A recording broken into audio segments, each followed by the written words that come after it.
Israel ने जब से उत्तरी गाजा के 11 लाख लोगों को घर खाली करने की चेतावनी दी है, तब से नकबा की खूब चर्चा हो रही है। फिलिस्तीनी कह रहे हैं कि वे 1948 के उस काले दौर में लौट चुके हैं जब उनके पूर्वजों को घर, गांवों, शहरों से बेदखल होना पड़ा था। नकबा एक अरबी शब्द है जिसका मतलब है तबाही।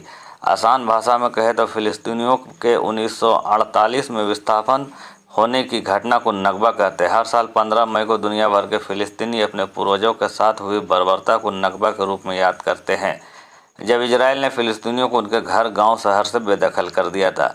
इजराइल हमास की जंग फिलिस्तीन के मासूम लोगों पर कहर बनकर टूट रही है। हर तरफ तबाही, चीख पुकार मची है। कहीं बच्चे मर रहे तो कहीं महिलाएं दम तोड़ रही है, कहीं बम की जद में आकर बुजुर्ग जान गंवा रहे हैं। इजरायली बमों ने हजारों फिलिस्तीनियों को घरों को जमींदोज कर दिया है। एक बार फिर लाखों लोगों को बेघर होना पड़ा है। वे 1948 के उन काले दिनों को याद करें जब इजराइल ने सैकड़ों फिलिस्तीनी गांवों को नेस्तो नाबूद कर दिया था। पहले विश्व युद्ध में ब्रिटिश सरकार ने फिलिस्तीन में यहूदी समुदाय को बसाने के लिए बाल्फोर डिक्लेरेशन नाम से एक फरमान जारी किया।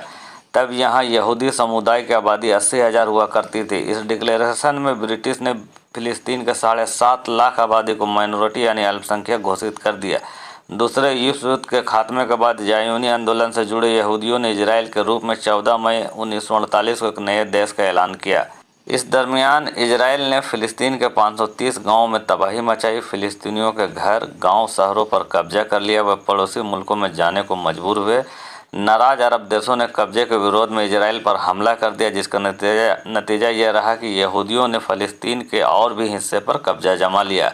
अरब इजराइल के पहले युद्ध के बाद से लाखों फिलिस्तीन दर दर भटक रहे हैं। इजराइल, फिलिस्तीन, हमास ने अब तक कई युद्ध लड़े हैं, लेकिन फिलिस्तीनियों के हिस्से में आई है तो सिर्फ तबाही। आज भी वे बेघर हैं, अपने ही देश में रिफ्यूजी बने हैं। करीब 60 लाख लोग गाजा, वेस्ट बैंक और पड़ोसी मुल्कों में रिफ्यूजी कैंप में रहने को मजबूर हैं।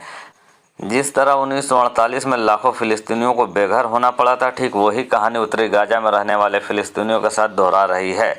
स्थानीय लोग कहते हैं कि वे दोबारा नकबा का सामना कर रहे हैं। 11 लाख आबादी में 10 लाख विस्थापित हो चुके हैं।